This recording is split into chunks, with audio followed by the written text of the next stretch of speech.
Mary Kripabai ఛానల్కి స్వాగతం సుస్వాగతం. నా పేరు మేరీ కృపాబాయ్, కథా రచయిత్రిని. ఇప్పటికే 400 కథలు పైగా రచన చేయడం జరిగింది.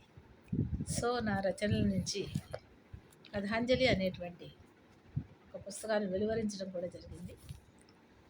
ఈ పుస్తకంలో 100 కథలు ఉన్నాయి. ఈ 100 కథల్ని ఒక్కటొక్కటిగా మీకు పరిచయం చేస్తున్నాను.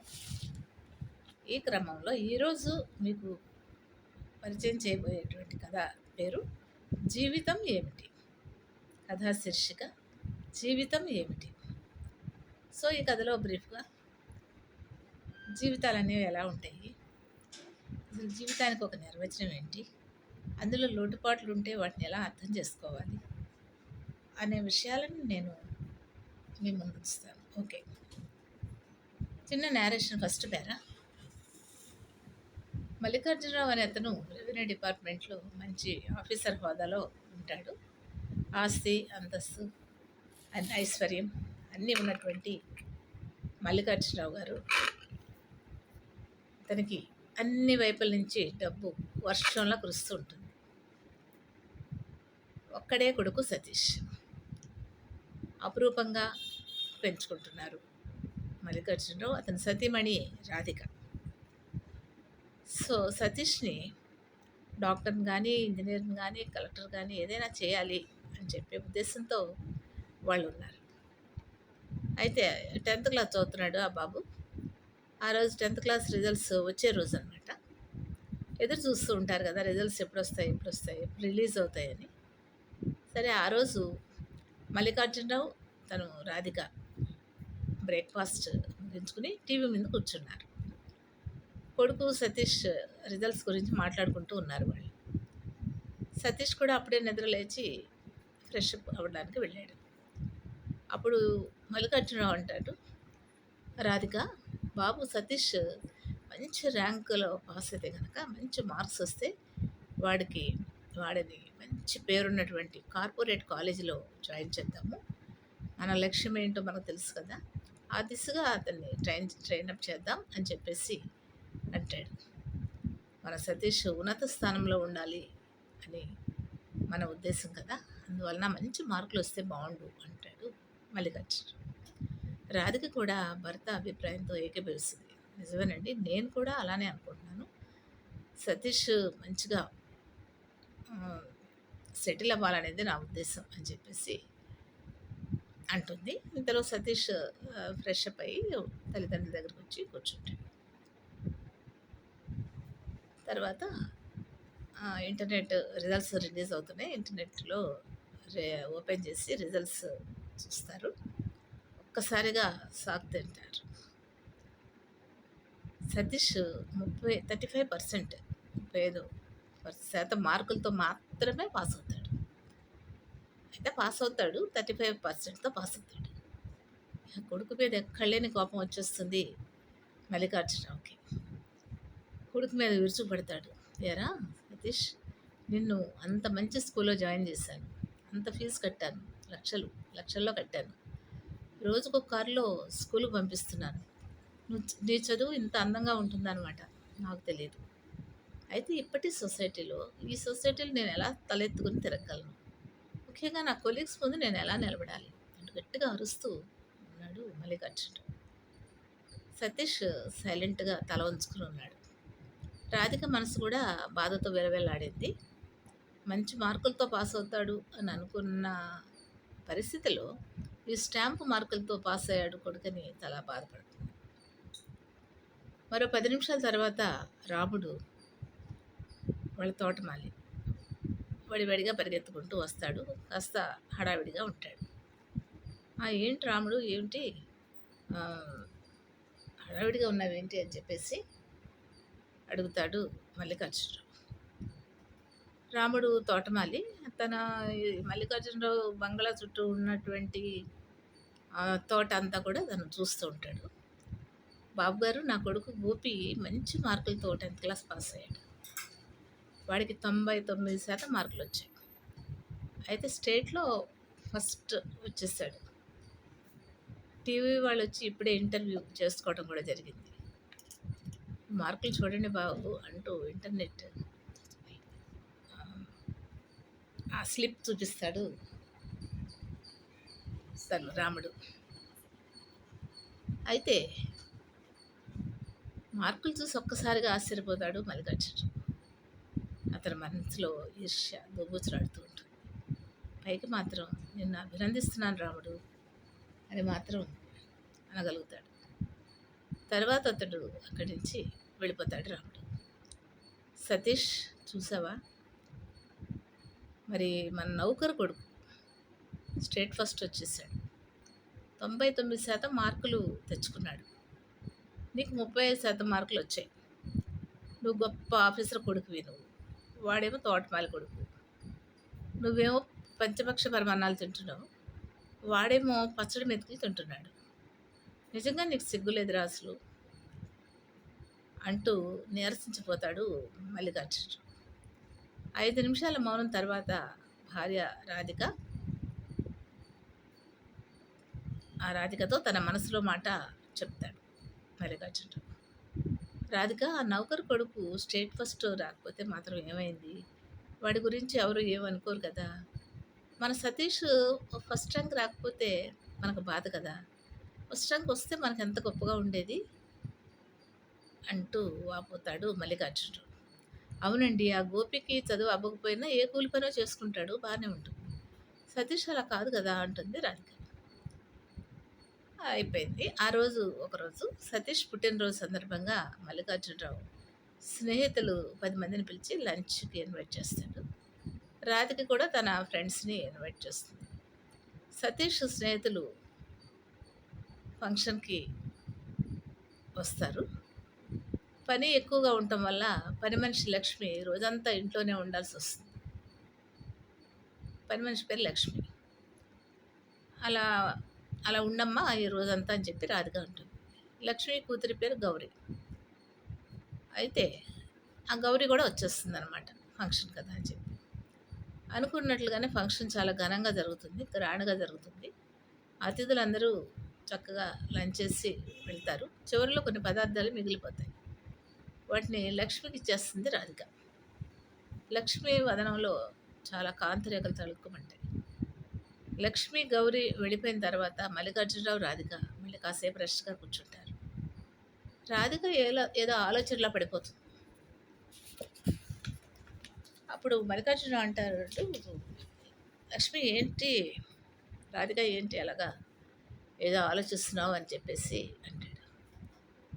ఏం లేదండి, ఫంక్షన్ బాగా జరిగింది, చాలా ఎక్సలెంట్గా ఉంది.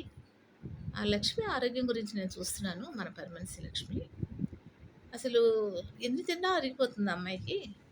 ఏం తిన్నా అరిగిపోతుంది. అదే నేనైతే కాస్త ఏదైనా తింటే తేడా చేసేస్తుంది, హెల్త్ పాడవుతుంది. అది తినకూడదు, ఇది తినకూడదు, బీపీ ఉంది, షుగర్ ఉంది, థైరాయిడ్ ఉంది, అన్నీ ఉన్నాయి నాకు. ఉప్పు తినకూడదు, కారం తినకూడదు, తీపి తినకూడదు, పులుపు తినకూడదు, ఏమీ తినకూడదు. మరి నేను ఇంకేం తినాలి?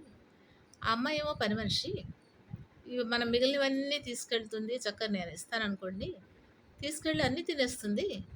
తనకేమీ తేడా చేయదు. వాళ్ళ అమ్మాయి గౌరీ ఉంది చూసారా, ఆ అమ్మాయి కూడా తినేస్తుంది. అసలు అమ్మాయికి తేడా చేయదు, తల్లికి తేడా చేయదు.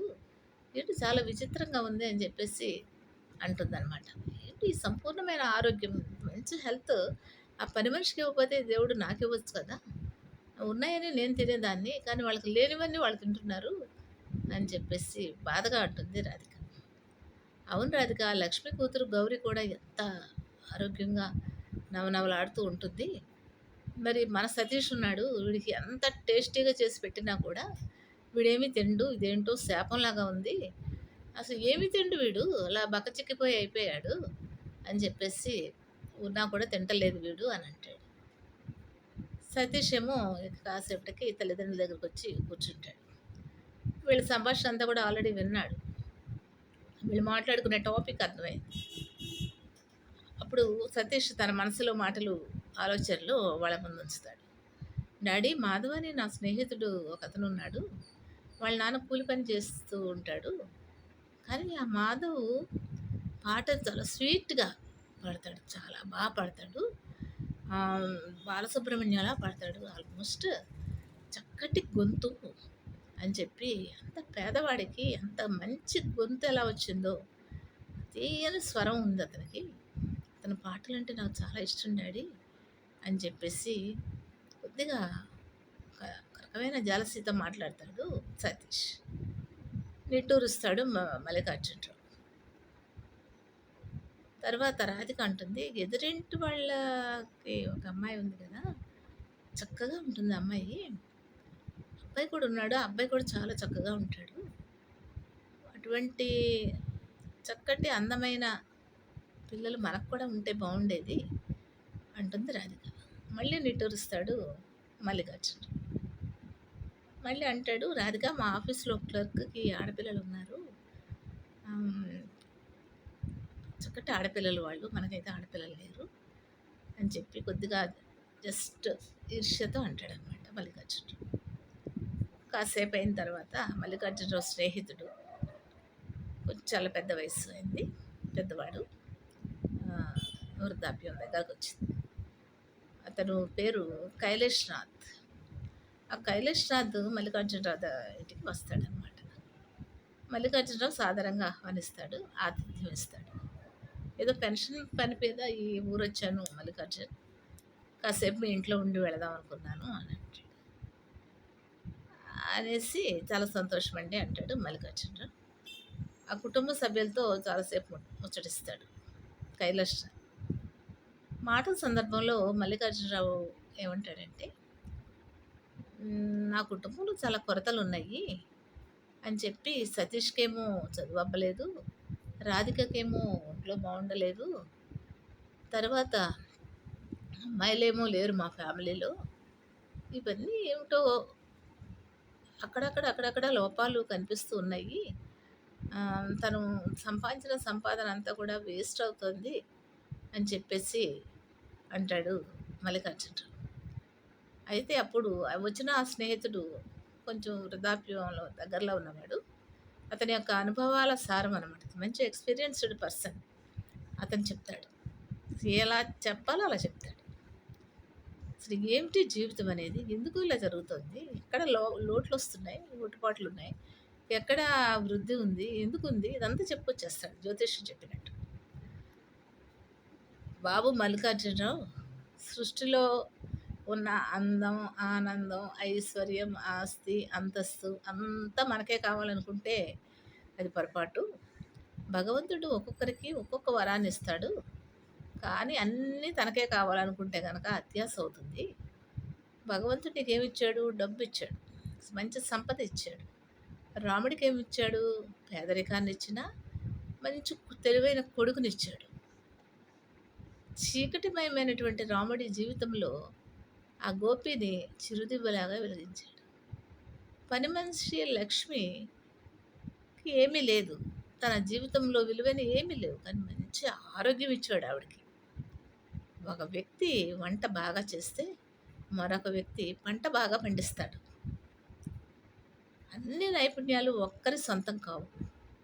ప్రకృతి వైపు ఒకసారి చూడు, మర్రి వృక్షం మహావృక్షం, కానీ దాని కాయలు ఉంటాయి చూసారా, చాలా చిన్న చిన్న కాస్తుంది. సొరపాదు చూడు, అది కింద పాక్కుంటూ వెళ్తుంది, కానీ దాని కాయలు చూడు, పెద్ద పెద్ద కాయలు కాస్తుంది. ఇంకా చూడాలంటే ప్రకృతిలో గులాబీని చూడు, అందమైన గులాబీకి ముళ్ళు ఉంటాయి చూడు. మరి ఆ గులాబీకి ముళ్ళతో ఉన్నటువంటి గులాబీ, కానీ గులాబీ అందంగా ఉంటుంది, దానికి ముళ్ళు అనేటువంటి ఒక మైనస్ పాయింట్ ఉంది. మరి ఇంకా ఇలా ఆలోచిస్తుంటే నల్లని కోయిల చూడు, తీయని పాట పడుతుంది, కానీ దాని రంగు ఎలాగ ఉంటుంది? నల్లగా ఉంటుంది.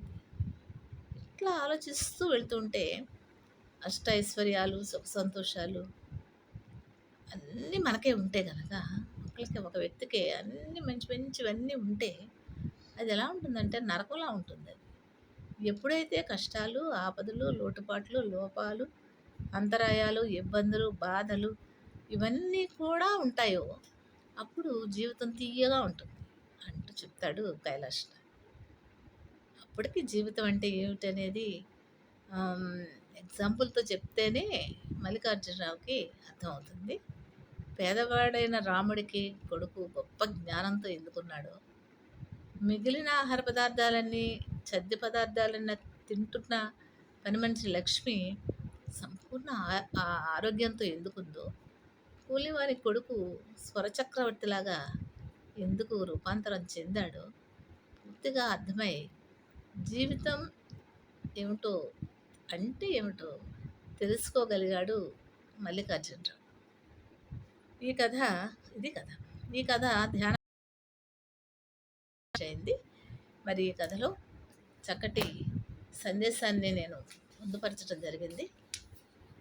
మరి ఈ సందేశాన్ని మీరు ఒక సామాజిక సందేశంగా స్వీకరించగలరని ఆశిస్తున్నాను. రేపు మరొక కథతో నేను మీ ముందు ఉంటాను. నమస్తే, మీ మేరీ.